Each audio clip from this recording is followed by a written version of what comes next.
Cher monde noir, nous sommes entrés dans une ère nouvelle d'éveil de notre peuple, une ère dans laquelle chacun d'entre nous se trouve à être placé devant lui-même.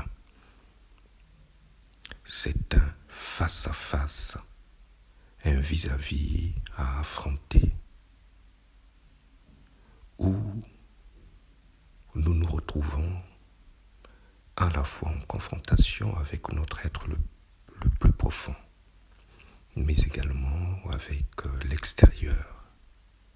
Cet extérieur d'où nous sont venues toutes les influences qui se sont avérées négatives, néfastes, depuis plusieurs siècles, et dont notamment à partir du XIXe siècle vont opérer un tournant majeur dont nous en subissons encore les conséquences aujourd'hui et où nous semblons s'en accommoder, ayant maintenu le cadre qui nous fut alors imposé, un cadre créé au service et pour les intérêts de l'extérieur. Un extérieur qui nous a démontré à travers toutes les dimensions sociétales qu'il ne veut point nous voir vivre en paix, conformément à la volonté originelle, divine, dont nos ancêtres en furent les dépositaires et dont les lettres nous ont été transmises et l'esprit, mais qui ont été étouffées par cet intermède néfaste que nous subissons au contact des autres peuples que nous avons accueillis à bras ouverts, mais qui nous ont de cesse voulu que du mal. Nous sommes donc confrontés à cet extérieur, comme je le disais, à travers ces différentes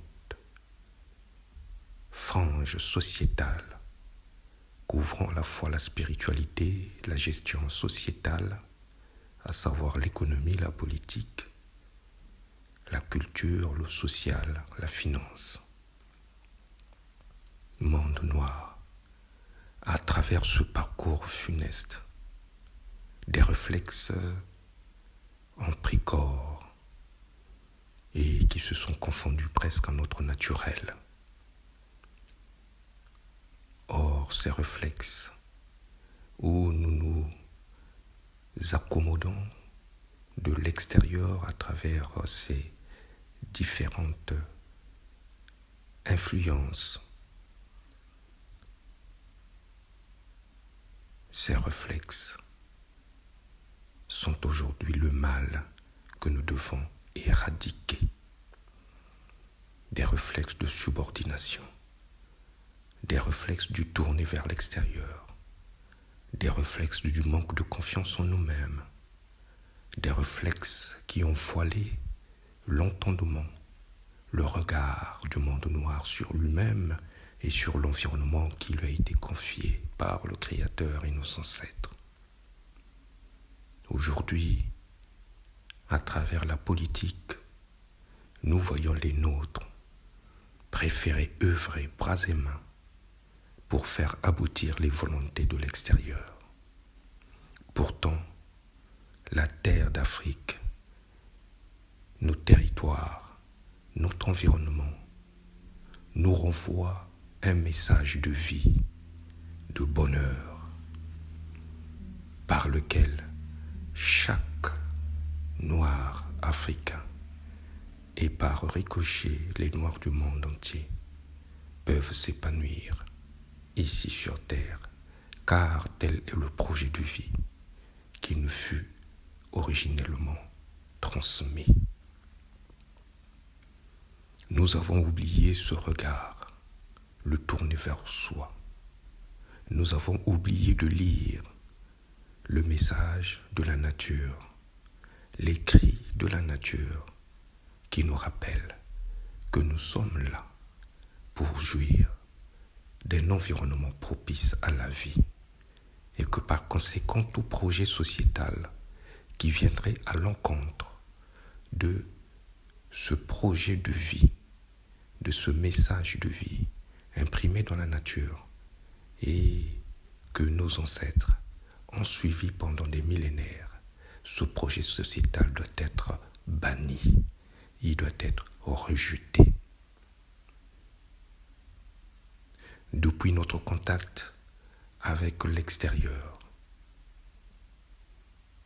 le projet sociétal qui s'opère à travers les peuples africains noirs est un projet de mort, de privation, de refus de voir les Noirs satisfaire leurs besoins fondamentaux et d'avancer sur le terrain de l'épanouissement spirituel, politique, économique, social et culturel. Ce projet sociétal n'est pas celui inscrit dans la nature. Ce projet sociétal n'est pas celui qui nous fut transmis par le Créateur. Ce projet sociétal n'est pas celui promu par nos ancêtres primordiaux. Nous devons le refuser. Nous devons l'annihiler sur la terre d'Afrique. Nous devons anéantir cette volonté néfaste qui est venue s'imposer sur nos territoires, manipulant les nôtres pour les asservir et pour asservir le monde noir, pour l'enfermer dans une illusion qui le dessert complètement. Nous devons donc nous réveiller, car l'éveil est là. Les forces pour remettre sur pied, pour revigorer le corps du monde noir. Toutes les portes sont ouvertes, qu'elles soient spirituelles et objectives, à chacun d'entre nous, face à lui-même, de les emprunter avec confiance, sans peur ni crainte, de se débarrasser de l'illusion dans laquelle on a voulu enfermer le monde noir à travers les différentes franges sociétales. Nous devons donc nous reconnecter à l'ancestralité dans toute sa globalité.